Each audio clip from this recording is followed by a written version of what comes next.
Assalamualaikum warahmatullahi wabarakatuh. Saya Erlangga Syadi Permana dari Adbis 4B. Nah, di sini saya akan menjelaskan pengendalian mutu terpadu atau Total Quality Control. Apa itu pengendalian mutu terpadu atau TQC? Nah, secara umum, pengertian mutu atau kualitas menurut Agus Ahyari dapat didefinisikan sebagai jumlah dari atribut atau sifat-sifat sebagaimana dideskripsikan dalam produk yang bersangkutan. Nah, menurut Vincent Gesverses menyatakan bahwa mutu atau kualitas adalah sebagai segala sesuatu yang menentukan kepuasan pelanggan dan upaya perubahan ke arah perbaikan terus-menerus. Nah, sedangkan Total Quality Control atau dikenal sistem pengendalian mutu adalah kegiatan untuk memastikan apakah kebijaksanaan dalam hal mutu dapat tercermin dalam hasil akhir. Nah, di sini pun ada sejarahnya pengendalian mutu terpadu atau TQC. Sejarah quality control.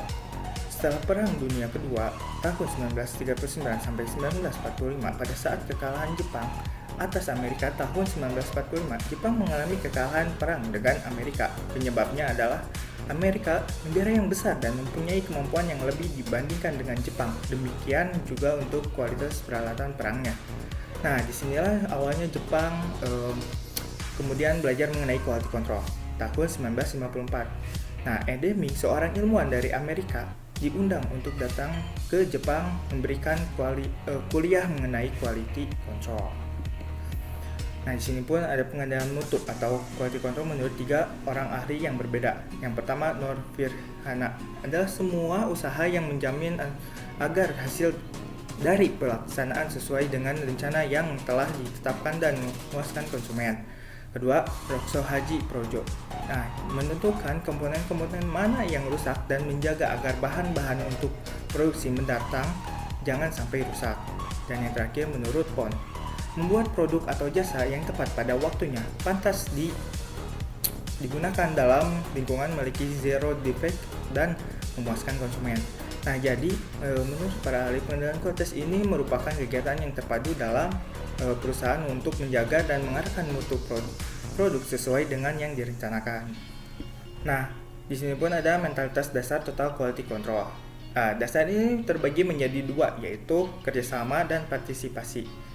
Nah, di sini yang pertama bertensi kepada tanggung jawab kelompok, bersedia membuat lebih berpartisipasi dalam bidang yang berhubungan, menciptakan kesadaran kelompok dan dapat saling menghargai antara golongan dan atau tingkatan.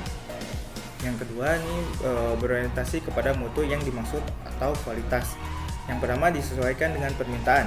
Sistemnya adalah pencegahan sejak awal dikerjakan dengan benar. Standarnya adalah harus tidak ada kesalahan dan ukurannya adalah biaya untuk mencapai kualitas. Adapun tujuan pengendalian mutu terpadu atau TQC, tujuan umum penerapan Total Quality Control atau pengendalian mutu terpadu adalah meningkatkan mutu produktivitas, profitabilitas, menekankan biaya dan menjamin kesinambungan perusahaan. Adapun langkah-langkah dalam TQC, yang pertama pengendalian biaya, cost control. Tujuannya adalah agar produk yang dihasilkan memberikan harga yang bersaing. Dan yang kedua, pengendalian produksi, production control. Tujuannya adalah agar proses produksi bisa lancar, cepat dan jumlahnya sesuai dengan pencapaian target. Yang ketiga, pengendalian standar spesifik produk, meliputi aspek kesesuaian, keindahan, kenyamanan dipakai dan sebagainya, yaitu sebagai fisik dari produk. Dan yang terakhir, pengendalian waktu penyerahan produk. Nah, di sini penyerahan barang terkait dengan pengaturan untuk menghasilkan jumlah produk yang tepat waktu pengiriman sehingga dapat tepat waktu diterima oleh pembeli. Seperti itu. Nah, ada manfaat penerapan Total Quality Control juga.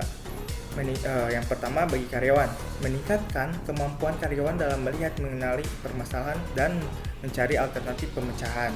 Dan yang kedua, bagi industri, pengembangan institusi melalui akumulasi gagasan-gagasan perbaikan serta meningkatkan daya saing barang atau jasa yang dihasilkan.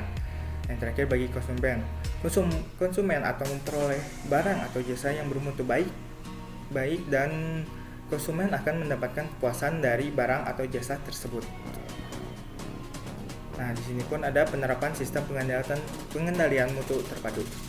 Nah, penerapan TKC menyangkut berbagai hal yang perlu diperhatikan dalam pelaksanaan TKC bagi kepentingan perusahaan dan karyawan. TKC dapat sukses yaitu dari sisi karyawan. Nah, di sini menciptakan suatu cocok saling memberi informasi dan berkomunikasi. IGD program sukarela memberikan pengarahan dan latihan, bersikap buka dan positif, menyediakan waktu, sarana, fasilitas dan dana. Dan yang kedua dari manajer, di sisi manajer yang pertama mengajukan dan menjelaskan program TKC kepada pucuk pimpinan, menjelaskan tujuan dan hasil yang dicapai, mendapat dukungan dari pucuk pimpinan. Nah, adapun kegiatan gugus kendali mutu dan proyek kendali mutu. Kegiatan gugus kendali mutu dan proyek kendali mutu yang dibentuk atas dasar sukarela, di mana masalah-masalah yang dipecahkan adalah masalah-masalah yang ditemukan serta disepakati sendiri oleh tim tersebut, di mana memiliki proses dan pelaksanaannya. Nah, proses kerja gugus TKC, pengajuan masalah, analisis permasalahan, mencari pemecahan masalah, presentase dan pihak manajer, serta manajer akan meminta menelusuri atau meminta tidak lanjut dari presentasi yang dimaksud. Dan yang kedua, pelaksanaan program dari sisi karyawan, menciptakan suasana yang cocok, saling memberi informasi dan berkomunikasi. Dari sisi dan terakhir dari sisi manajer, mengajukan dan menjelaskan program TKC kepada pucuk pimpinan. Nah, di sini ada definisi penerapan dan pemecahan masalah. Menurut beberapa ahli berpendapat bahwa penerapan suatu perbuatan, mempraktekkan suatu teori, metode dan hal lain untuk mencapai tujuan tertentu dan untuk suatu kepentingan yang diinginkan oleh suatu kelompok atau golongan yang telah terencana dan tersusun sebelumnya. Sedangkan pemecahan masalah adalah sebuah proses di mana suatu situasi diamati, kemudian bila ditemukan masalah dibuat penyelesaian dengan cara menentukan masalah, menghilangkan masalah agar hal tersebut terjadi.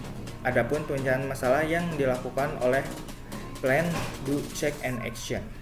Nah, dasar-dasar pemecahan masalah total quality control atau TQC pada setiap perusahaan masalah selalu muncul. Bahkan suatu persoalan belum selesai dipecahkan adalah muncul persoalan yang lain. C2 ini mengumumkan 3 langkah pemecahan masalah dalam pengambilan keputusan, yaitu pertama, identifikasi masalah dengan meneliti apa dan bagaimana masalah yang timbul. Kedua, pengembangan alternatif pemecahan masalah yang mungkin dapat menyelesaikan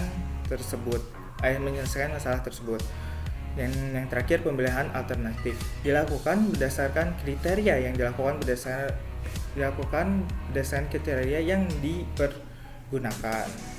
Ya, jadi kesimpulannya, dalam pelaksanaan program TKC terdapat 2 hal yang harus diperhatikan agar TKC dapat sukses, yaitu dari sisi karyawan dan manajer. Manusia tidak dapat dipisahkan dari sifat-sifat yang dimiliki di mana dan kapanpun ia berada. Sepanjang sejarah, sifat-sifat dasar manusia pada dasarnya tidak berubah. TKC yang didesain agar konsisten dengan sifat manusia terbukti dapat berhasil dimanapun dan kapanpun di dunia sepanjang prinsip-prinsip dasarnya dipertahankan dan dilaksanakan. Sekian dan terima kasih. Mohon maaf apabila ada salah-salah kata dari saya. Di sini juga saya masih belajar. Semoga materi ini bermanfaat bagi kalian yang menonton atau menyaksikan.